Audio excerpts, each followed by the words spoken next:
여러분 안녕하십니까? 반갑습니다. 자, 이번 시간에는요, 2017년도 1회차 1강을 시작하겠습니다. 1번부터 해설 진행하겠습니다. 1번 514페이지입니다. 페이지 수는 한국표준산업분류의 분류 기준이에요. 내용은 줄이면 한국표준산업분류의 분류 기준이다. 분류. 이게 꼭 들어가야 돼요, 여러분. 분류 기준이다. 그래서 여러분이 요게 핵심 포인트입니다. 분류 기준이 뭐냐? 우리 많이 했죠? 산투생이다. 그래서 뭐 이런 문제 나면 아주 좋아해요. 산투생. 그래서 산출물의 특성, 맨 최종 생산물이 무엇이 나왔냐? 또 무엇을 집어넣냐, 투입물의 특성, 또 이것들이 어떻게 결합되어 있냐, 생산활동의 일반적인 결합 형태. 이렇게 해서 1번 6점. 이런 문제 나오면 여러분 뭐 기분 좋죠. 시험 볼 때. 산투생. 중요한 거 다시 갑니다. 분류 기준이에요. 한국표준산업분류의 분류 기준. 이렇게 외우고요.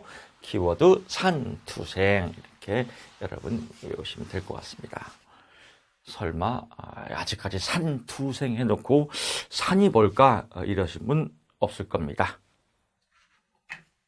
자, 2번 봅니다. 여러분하고 저하고 이제 계속 긴 시간 동안 이렇게 소통을 하면서 아마 느꼈을 겁니다. 2차도 할만하구나.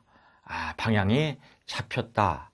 자신감이 생겼다. 뭐 이런 생각이 들 겁니다. 그래서 여러분들이 합격하면 제가 아주 기분이 좋습니다. 효능감도 느끼고 여러분도 또 당연히 기쁘시죠. 합격 목표 달성했으니까요. 우리 과정의 최종 목적지는 합격증입니다. 2번입니다. 반분신뢰도 직업 심리학 문제인데요. 반분신뢰도를 위해 가장 많이 사용하는 기법 4가지예요. 반분신뢰도의 기법. 어떤 기법이냐? 반분이니까 나누는 기법이에요. 나누는 기법이 뭐냐? 그래서 4가지. 3가지만 외우다가 조금 낯설은 분도 계실 겁니다. 그래서 어떻게 나누냐? 신뢰도는 여러분 뭐라 했죠? 신뢰도 같냐 안 같냐, 즉 일치하냐 안 일치하냐, 어떨 때 나눴을 때 일치하냐 안 일치하냐 하는데 어떤 방법으로 나누냐, 이게 문제입니다. 그래서 전후반분법. 그래서 앞뒤로 나누는 방법을 발음이 안 되지. 반분법이라고 한다. 발음이 전후반분법. 그렇죠. 문장을 전반부, 후반부로 나눠서 신뢰도를 추정하는 방법이다. 이렇게 더하면 아름답죠. 문항을 전반부와 후반부로 배치해서 나누는 신뢰도를 전후반분법이라고 한다. 그럼 답안지가 좀 더 길어지겠죠. 또 기후반분법. 기후 홀수와 착수로 이렇게 나누는 방법을 기후반분법이라고 한다. 뭐 이렇게 보면 될 것 같고요. 짝진임의 배치법. 짝진임의 배치법이다. 그래서 통계치의 산포도를 작성하여. 그 통계치의 산포도를 작성하여라는 말을 안 써도 됩니다. 같은 비슷한 유형의 문항을 서로 모아서, 그게 유식한 말로 통계치의 산포도를 작성하여, 즉 흩어진 정도를 작성하여 짝을 짓고 임의로 선택하여 양분하는 방법이다. 즉 짝진, 서로 비슷한 유형의 문항을 나눠 놓고 임의대로 배치하는 방법을 짝진 임의 배치법이다. 다시 갈게요. 서로 비슷한 유형의 문제들을 나눠 놓고 임의대로 배치하는 방법을 짝진 임의 배치법이라고 하고, 더 유식한 말은 통계치의 산포도를 작성해서 임의대로 배치하는 방법을 의미한다. 이렇게 하고요. 난수포법. 이건 뭐 1차 때 여러분 다 또 공부했을 겁니다. 난수포법. 그래서 검사의 문항수를 무작위로 추출해서 반으로 나누는 법입니다. 이제 우리 표집 방법에 보면 단순 무선 표집하고 비슷하죠. 무작위로 이렇게 표집하는 방법. 그래서 난수표 그냥 이렇게 흩어져 있는 거를 그냥 임의대로 추출하는 겁니다. 그래서 유식하게 쓰려면 통계조사 방법이 하나로 사용되는 임의추출법에 해당되며, 근데 이 말이 나는 잘 안 외워져요. 그리고 외우기가 싫어. 그럼 뭐 굳이 외울 필요가 없지요. 검사의 문항수를 무작위로 추출해서 반으로 나누는 방법을 난수포법이라고 한다. 오늘 이렇게 발음이 잘 안 되죠? 난수표법이라고 한다. 이렇게요. 그러니까 제가 그나마 좀 쉽게 문항을 만들었지만 참고용이에요. 그대로 외우는 게 아닙니다. 의미만 알면 다 맡겨집니다. 그래서 외우실 수 있는 부분 외우고, 나는 도저히 이건 잘 안 외워진다 그러면 검사의 문항을 무작위로 나누어서 반으로 신뢰도를 측정하는 것을 난수포법이라고 한다. 이렇게 쓰면 됩니다. 난수포법의 키워드는 무작위. 짝진 임의배치법은 같은 유형, 비슷한 유형의 문항을 뽑아놓고 임의대로 배치하는 거. 그러니까 비슷한 유형의 문항, 이게 짝진인 겁니다. 기후, 홀수, 짝수, 전후, 앞뒤, 요걸로 쓰면 점수를 다 준다. 즉, 또 잔소리 합니다. 채점자는 보통 8만 면에 4만 장의 여러분 답안지를 채점해야 돼요. 바쁜 사람들이에요. 일일이 읽어볼 시간 없어요. 이 사람이 이걸 4개를 썼으면 이 사람 반분 신뢰도를 공부했고 아는구나 라고 해서 벌써를 6점 벌써 이렇게 6까지 가요. 그리고 대충 설명이 맞았네. 그럼 벌써 6점 하고 넘어간다 이거죠. 너무 이런 세세하게 글자를 읽을 시간도 없고 또 자세히 볼 시간도 없습니다. 이거를 아냐 모르냐, 이거를 물어보는 시험입니다. 수험자가 그러니까 여러분이죠. 수험자가 반분 신뢰도가 이 4가지인지를 아냐 모르냐, 이 4가지인지를 알면 벌써 공부했다는 거거든요.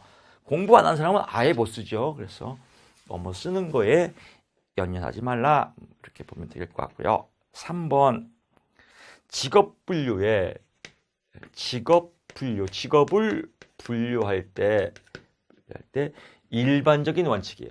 일반적인 원칙 2가지. 그래서 직업정보 문제입니다. 자, 중국집에 계속 반복적으로 갑니다. 중국집에 조리사가 있고 그 다음에 배달원이 있어요. 이럴 때 이걸 직무라고도 해요. 또는 큰 범위에서는 직업이라고도 하고요. 하지만 직업정보에서 직업은 한국표준직업분류에서 직업을 분류할 때는 무조건 직업은 한 개이어야 돼요. 그래서 그렇게 한 개이어야 한다는 것은 배타성의 원리예요. 배타성의 원리. 하지만 직업을 분류할 때 이런 직무, 조리사라는 직무, 배달원이라는 직무, 이런 직무를 또 빼놓으면 안 돼요. 그것도 형평성이 어긋나니까. 그래서 이렇게 모든 직무를 다 포함시키는 것을 포괄성의 원칙이라고 해요. 포괄성의 원칙. 그래서 우리 여러분들 답안지를 좀 짧게 쓰면 불안하신 분들이 있더라고요. 나는 그래도 길게 써야 마음이 편해요. 그런 분들은 주어를 여기다 빼세요. 직업 분류의 일반적인 원칙이니까 포괄성의 원칙 땡땡, 직업 분류의 일반적인 원칙은 이렇게 쓰면 아주 한 줄 아주 멋지게 나옵니다. 직업 분류의 일반적인 원칙은 모든 직무를, 직업을 분류 시 모든 직무를 포함시켜야 한다는 원칙이다. 더 길게 쓰고 싶은 분들은 만약 하나의 직무라도 빼놓으면 포괄성에 위배된다. 쭉쭉 엿가락처럼 늘려빼면 아주 아름답죠. 배타성의 원칙, 직업 분류의 일반적인 원칙은 직업을 분류 시 모든 직무를 다 직업으로 보아서는 안 된다는 것이 배타성의 원칙이다. 더 길게 쓰고 싶은 분들은 만약 모든 직무를 직업으로 보면 배타성에 어긋난다. 이렇게 쓰면은 되는데 굳이 이렇게 쓸 필요도 없지만 굳이 뭐 길게 쓰고 싶은 분들은요 이렇게 제목을 갖고 엿가락처럼 쭉쭉 빼면 된다. 그렇게 보면 됩니다. 3번도 기본적인 개요만 알면 어렵지 않은 문제입니다. 다만 여기서 실수하는 게 어떤 분들은요 여기다가 경제성의 원칙, 계속성의 원칙도 이렇게 쓰시는 분 계세요. 직업이 나와서 경제성의 원칙, 계속성의 원칙은 직업의 성립 조건이에요. 그래서 제목이 직업의 성립 조건이 경제성의 원칙, 계속성의 원칙이고 여기는 직업의 분류 원칙이에요. 직업을 분류한 원칙. 이런 제목을 착각하면 안 된다. 자꾸 강의를 하다 보면 자꾸 이제 오프라인이나 온라인이나 마찬가지로 직업병처럼 자꾸 잔소리를 하게 돼요. 여러분이 싫어하는 줄 알면서도 자꾸 잔소리를 하게 돼요. 막 이렇게 저도 역전이 자꾸 막 이 높아심이 생겨요. 역전이가 된 것 같아요. 막 높아심이 생기고 막 걱정이 돼서 잔소리하는 거니까요. 여러분 좀 이해를 부탁드리겠습니다. 4번 SCCT 사회인지 이론이에요. 사회인지 반두라의 사회인지 이론이다. 누구? 반두라가 중요시한 건 어떤 겁니까? 자기 효능감. 주요 반두라의 주요 개념은 자기 효능감 아니겠습니까? 자기 효능감이 있는 사람이 결국 뭐냐? 자기 효능감이 있는 사람이 사회학습을 잘하더라 이거예요. 사회인지가 잘 되더라 이거예요. 그래서 이 자기 효능감이 키포인트다. SCCT 영어로만 나올 때가 있어요. 그래서 SC 소셜 이렇게 시작하는 거니까 사회인지 이론이다 이렇게 알고요. 반두라에 자기 효능감이 있는 사람은 자기 효능감이 있으면 자기 효능감이 존재감이에요. 존재감이 있는 사람이 자아 존중감도 있고 자아 실현하는 거죠. 즉 자기가 나는 살아있네 이런 나에 대한 존재감이 있는 것을 자기 효능감이라고 그래요. 그래서 2차에도 자기 효능감의 원천 4가지를 쓰시오 할 때 달성 체험, 간접 체험, 칭찬과 격려, 또 약물 이런 거가 자기 효능감의 원천이죠. 기분이 좋아지는 거예요. 자기 효능감은. 그래서 기분이 좋아지니까 어떤 선수예요? 흥선수다. 키워드가 무슨 선수? 흥선수다. 그래서 사회인지이론, 반두라의 사회인지이론의 키워드는 흥선수다. 그래서 흥미모형, 또 선택모형, 또 수행모형 이렇게 3가지로 이루어진다. 자, 따라서 한번 해보세요. 사회인지이론 SCCT 반두라가 주장한 자기 효능감에 대한 내용인데 이거의 키워드는 무엇이에요? 흥선수다. 그래서 흥미모형, 또 선택모형, 또 수행모형이다. 흥미모형, 자기 효능감과 성과 기대는 흥미를 발달시킨다. 즉 흥미를 발달시킨다예요. 어떻게? 사회인지 이런 사회학습을 잘 하겠죠. 또 인지적으로도 잘 발달되겠죠. 선택모형, 그래서 학습 경험은 자기 효능감과 결과 기대에 영향을 줘서 흥미를 발달시키고 목표를 선택하게 한다. 목표를 선택하게 한다. 여기는 흥미를 발달시키고 목표를 선택하고 그 다음에 뭐 해야 돼요? 이제 행동으로 실천하는 게 수행이죠.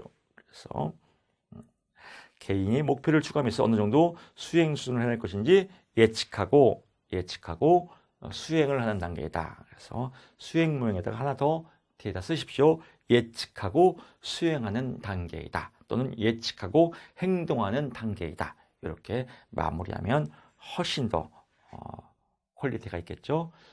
다시 갑니다.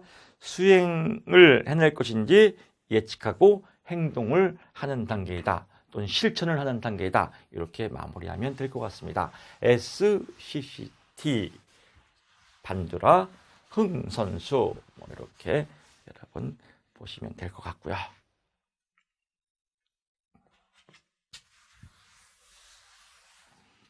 5번 갑니다. 수포. 이거 뭐 아주 옛날 문제 나오다가 이제 정말 몇 년 만에 나왔습니다.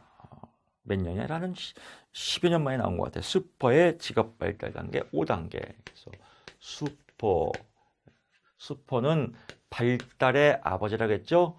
왜 발달의 아버지예요? 슈퍼 가서 처먹어서 발달의 아버지다. 뭐 이렇게. 그래서 이 발달의 5단계가 있다. 수포의 상담 과정에 또 6단계가 있어요. 상담 과정의 6단계는 문심자, 현태이고, 여기는 발달 단계의 5단계예요. 5단계.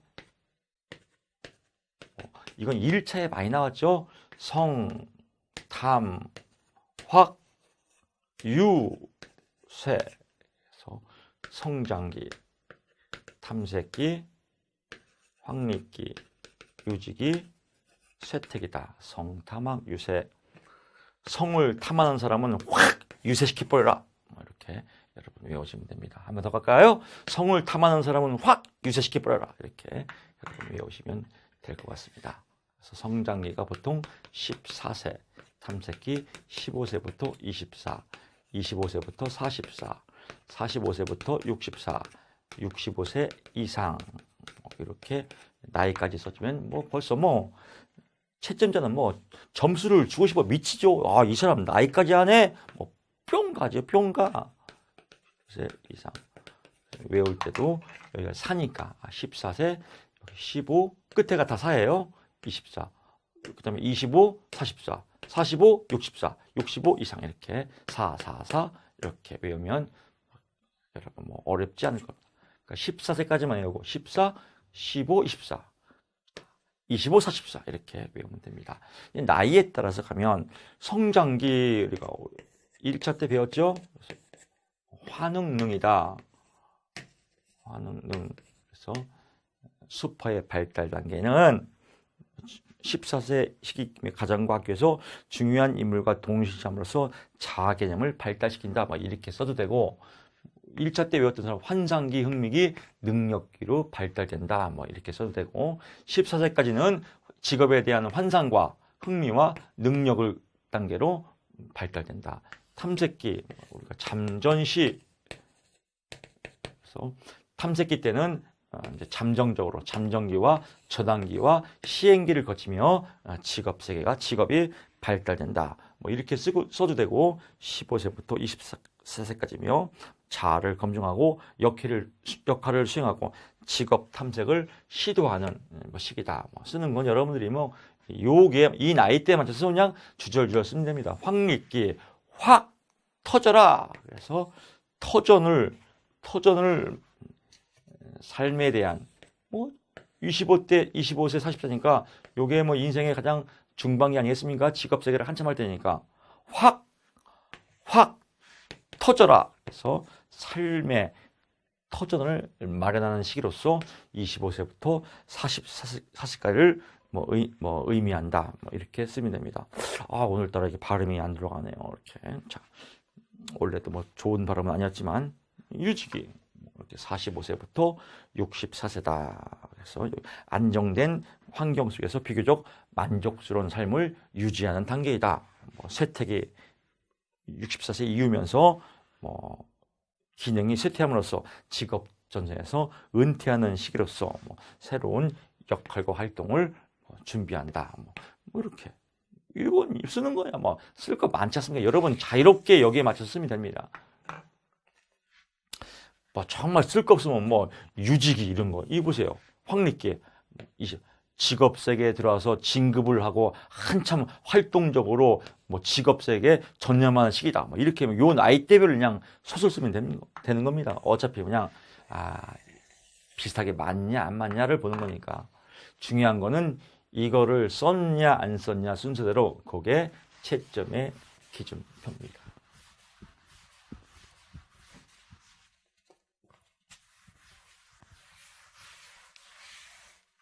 저 같으면 샘플링으로 확립기란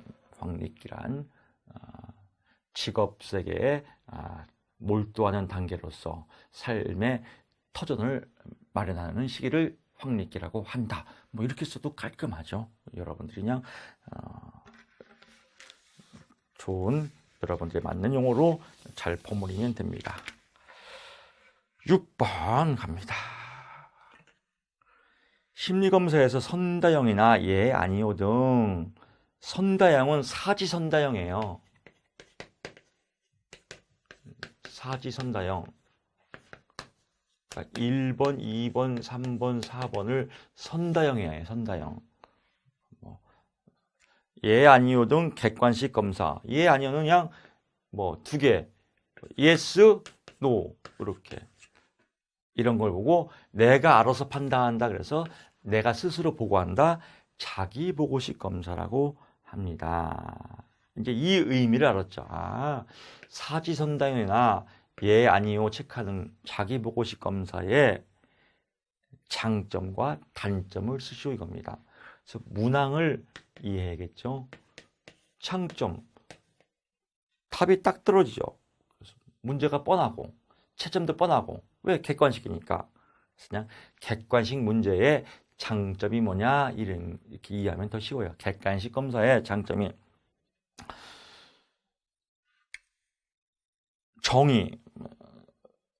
정형화되어 있는 검사로 정형화되어 있다는 건 뭐냐면 기본적으로 표준화됐다는 거죠. 검사가 1번, 2번, 3번 딱 표준화 데이터가 돼 있다. 그래서 정형화되어 있는 검사로서 응답자가 정해진 문항의 일정한 형식으로 반응하는 검사를 의미한다. 또는 표준화되어 있는 검사로서 응답자가 자기가 원하는 방향으로 답을 체크하는 것을 의미한다. 장점은 시행 채점 해석이 간단하다. 시행이 간단하다. 객관식이니까 채점이 용이하고 답이 딱 떨어지니까 또 해석이 간단하다. 좀 잔머리가 좋은 사람은요 이걸로 3개 뺄 수 있어요. 시행이 간편하다. 채점이 용이하다. 해석이 효율적이다. 이렇게 해서 3개를 뺄 수 있어요. 다 맞는 답이겠죠. 또 신뢰도와 타당도가 높다. 왜? 표준화되어 있으니까. 시행 시간이 짧다. 시간이 정해져 있으니까. 비용이 경제적이다. 전문적인 검사자가 필요 없다. 답 보고 그대로 채점하면 되는 거니까. 그래서 의미를 알면 되겠고요. 단점은 무엇이냐? 단점. 자유로운 자기 표현이 불가능하다. 그렇죠. 보통 이렇게 서술식이나 아니면 이렇게 서로 면담은 자유로운 대화와 표현이 가능한데 이거는 답만 딱 체크하니까 자유로운 표현이 불가능하다. 또 사회적인 바람직성으로 해서 왜곡 가능성이 있다. 답을 솔직하게 안 쓰고 사회적인 바람직한 것으로 좋은 쪽으로 좋은 답으로 이렇게 체크하는 오류가 생기더라. 예를 들면 1번 거짓말을 한 번도 해본 적이 없다. 2번 거짓말을 가끔 해봤다. 3번 거짓말을 자주 해봤다. 4번 거짓말을 많이 한다. 그럴 경우에는 대부분이 거짓말을 한 번도 해본 적이 없거나 거짓말을 거의 안 한다. 뭐 이런 걸로 사회적인 바람직함성으로 이렇게 체크하는 경향이 있다. 이런 얘기입니다. 반응 경향성으로 인해서 왜곡 가능성이 있다. 반응 경향성. 무슨 말이냐면요. 여러분 어떤 내일 배움 카드로 직업 상담사를 공부를 하게 되면 내일 배움 카드로 직업 상담사 과정이 100만 원짜리예요. 여러분들은 지금 100만 원짜리 강의를 지금 무료로 듣는 겁니다. 고용노동부 내일 배움 카드로 이 과정을 듣는 게 여러분 100만 원이에요. 100만 원. 이 100만 원짜리를 지금 여러분들은 무료로 이렇게 퀄리티 있는 강의를 듣고 계십니다. 이 강의를 듣고 100만 원을 여러분 무료로 받으려면 이 강의가 끝나고 HRD에 강의평을 또 써야 이렇게 환급을 받을 수 있어요. 그래서 그 강의평에 만약에 뭐 학원의 만족도 이렇게 쓰거든요. 그래서 뭐 매우 만족, 보통 뭐 이렇게 쓸 때 그냥 대충 어떤 사람들 바쁘니까 그냥 매우 만족 이렇게 막 쓴단 말이에요. 한쪽으로 쭉 그냥 이렇게 그냥 이런 걸 보고 반응 경향성이라고 해요. 한쪽으로 쭉 쓰는 거. 학원이 기분 나빠 그러면 안 좋고 다 이렇게. 그래서 한쪽으로 쭉 이렇게 쓰는 거를 반응 경향성이다. 사회적으로 좋은 쪽으로 답하는 것을 사회적 바람직성이다. 이런 오류가 생길 수 있다. 왜곡이 생길 수 있다. 이게 단점이다. 이런 얘기죠. 7번 갑니다. 정신분석 상담에서 불안의 세 가지 종류예요. 프로이드의 정신분석 상담에서 불안의 세 가지 종류. 불안의 세 가지 종류. 안 나오다가 또 프로이드 쪽이 요새 나와요. 프로이드 쪽이 한 몇 년 안 나오다가 이제 또 요즘에는 또 프로이드 쪽이 좀 나와요. 불안은 이제 무의식의 불안이 주로인데 의식과 무의식의 불안이 있는데 주로 프로이드에서는 무의식의 불안을 주로 주장했다. 불안의 종류에는 뭐가 있냐? 현신도다. 현신도, 현실적인 불안이 있고 신경증적인 불안이 있고 도덕적인 불안이 있다. 신경증적인 불안은 신경성이에요. 신경성. 여러분 지금 현실적으로 직업 상담사에 대한 합격에 대한 불안이 있지 않습니까? 아무리 강의를 잘 해드려도 또 시험 날짜가 일주일 다가오면 또 그냥 현실적이에요. 신경증적 반응이 보이죠. 막 긴장되고 소화도 안 되고 예민해지고. 도덕적 불안은 뭐예요?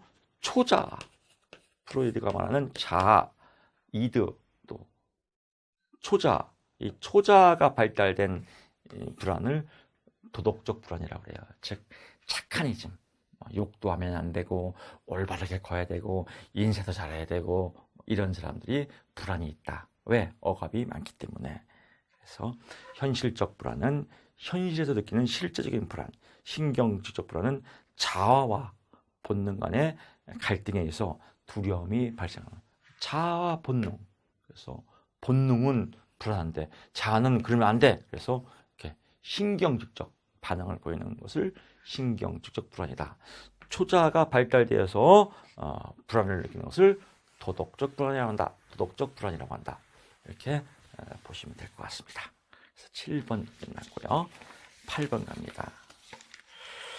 정신분석적 상담은 내담자의 자각을 또 이제 프로이드의 정신분석이 두 문제나 나왔어요. 한 거의 10년 동안 안 나오다가 이렇게 또 프로이드 쪽이 나왔네요. 불안, 방어기제의 종류 세 가지예요. 방어기제. 문제가 굉장히 복잡하지만 문제를 풀었어야 될 문제를 자 8번 문제입니다. 8번 2017년도 1회차 520페이지입니다. 방어기제, 프로이드가 방어를 기자는 이 방어기제가 뭔지를 알아야죠. 프로이드의 정신분석 상담의 문제점은 불안이에요. 근데 어떤 불안이냐? 무의식의 불안이에요. 그 무의식의 불안을 방어하며 사는 방어기제가 이겁니다. 그래서 무엇을 방어한다? 불안을 방어한다. 불안을 방어하는 것을 방어기제라고 하나. 불안을 방어하는 수단을 방어기제라고 그래요. 그런 수단이 여러 가지가 있는데 사실은 뭐 30가지도 넘어요. 30가지도. 그 중에서 여러분들이 골라 잡으면 돼요. 3개만. 이건 뭐 1차 때 많이 했기 때문에 서비스 문제긴 합니다. 우리가 가장 많이 하는 거 1차에 많이 나오는 걸로 위주로 합시다. 합리화 시험에 많이 나왔죠. 그래서 여우와 심포도 이론, 실망을 주는 현실 도피를 위해 그럴듯한 구실을 합리화, 그럴듯한 구실을 붙여서 불안을 방어하는 것을 합리화라고 한다. 예를 들면 여우와 심포도와 같은 우화가 있다. 뭐 이렇게 보면 되겠고요. 그리고 2차에 많이 나왔던 건 전위 또는 전치라고도 하죠. 화풀이, 자기보다 낮은 상자에게 자기의 내면의 불안을 화풀이하는 것을 의미한다. 그래서 뭐 제가 책에도 써놨습니다. 전이 화풀이와 같은 욕구를 다른 대상은 나보다 밑에 있는 대상에게 푸는 것을 전위라고도 한다. 뭐 이것도 있고 투사는 자신의 내면의 문제와 불안을 남에게 남 탓으로 돌리는 것을 말한다. 그래서 남탓. 투사는 남탓. 그리고 여러 가지가 있어요. 억압. 그래서 현실이 너무 고통스러워서 무의식 세계에 이렇게 억눌러 버리는 걸 억압. 퇴행. 뒤로 가는 거. 반동형성. 반대로 행동하는 거죠. 그래서 미운 사람 떡 하나 더 주기. 동일시 무언가 닮아서 자신을 높이려는 행동. 이렇게 동일시하는 거. 연예인들을 동일시하는 거 다 이게 방어기제입니다. 승화, 그래서 폭력성이 있는 사람이 권투선수가 되는 거, 이런 것들을 승화라고 한다. 여러 가지가 있는데 이 중에서 3개만 여러분 골라서 여러분 것으로 만들면 된다. 이렇게 보시면 될 것 같고요.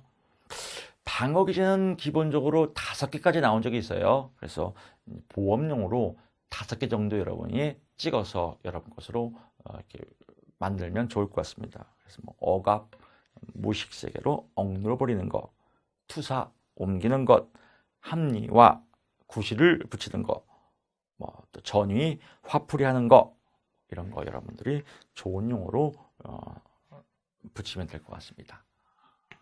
9번 표가 나왔죠. 이렇게 나오면 여러분 숫자는 똑같아요. 그래서 1번 보게 되면 30세, 50세의 고용률을 계산하시오. 그래서 문제는 고용률을 구하는 거예요. 고용률. 직업정보 문제거든요. 고용률. 직업정보 문제이기도 하고 노동시장 문제이기도 하고 같이 나오는데 고용률을 구하는 거 우리 배웠죠. 고생취다. 그래서 고생취. 생산 가능 인구. 생산 가능 인구가 몇 세 인구예요? 15세 이상 인구. 15세 이상 인구분의 취업자 수 곱하기 100. 그래서 고생취라고 하죠. 고생취. 이것만 하면 이제 다 끝났습니다. 계산기 여러분 가져가는 거 아시죠? 그대로 보세요. 30세에서 50세의 고용률을 구하시오. 그럼 표에 보게 되면 30세, 50세 생산 가능 인구 맨 위에 있고 하나만 해볼까요? 눈도 잘 안 보이네요. 982 분의 또 고생취니까 취업자 수 16859 분의 16859 곱하기 100. 계산기 그대로 누르면 답이 나오죠. 73.36%다. 이렇게 나왔죠. 그래서 계산기 그대로 누르면 됩니다. 문제는 소수점 둘째 자리에서 반올림 하시오라고 했으니까 소수점 둘째 자리에서 반올림 하는 거니까 둘째 자리까지 쓰는 겁니다. 그래서 셋째 여기서 반올림 하는 거니까 그래서 요 미션대로 해주면 될 것 같습니다. 그래서 소수점 둘째 자리에서 반올림 하시오. 이렇게 쓰면 될 것 같고 2번 30세, 50세 고용률을 29세 고용률과 비교해서 분석하시오라고 하면 30세에서 50세 고용률을 29세 이하니까 29세 이하를 그대로 고용률을 구하시면 돼요. 그래서 1번, 2번, 3번 제가 답안지에 구해놨죠. 이렇게 할 때 비교를 해보게 되면요. 30세에서 50세의 고용률은 73.36입니다. 그래서 이렇게 썼는데 이거 필요 없습니다. 그냥 는 쓰면 됩니다. 는. 약자 필요 없습니다. 그러니까 약자를 꼭 쓰시오라고 할 때만 약자를 쓰고 그렇지 않으면 그냥 는 쓰면 됩니다. 73.36%이고 곱하기 100이니까 36%라고 써야 됩니다. 그리고 그 밑에 고용률은 29세 이하 고용률은 40.46 30세에서 29세 이하니까 그렇게 나왔으니까 30세에서 50세의 고용률은 73.36%고 29세 이하의 고용률은 40.46%가 나왔습니다. 40.46. 누가 더 높아요?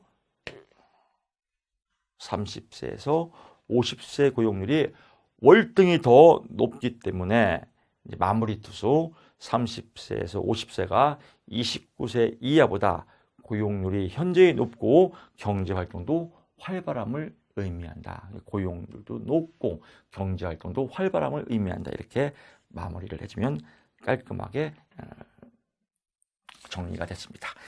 이렇게 해서요 2017년도 1회차 1강을 모두 마치겠습니다. 여러분 수고 많았습니다. 고맙습니다.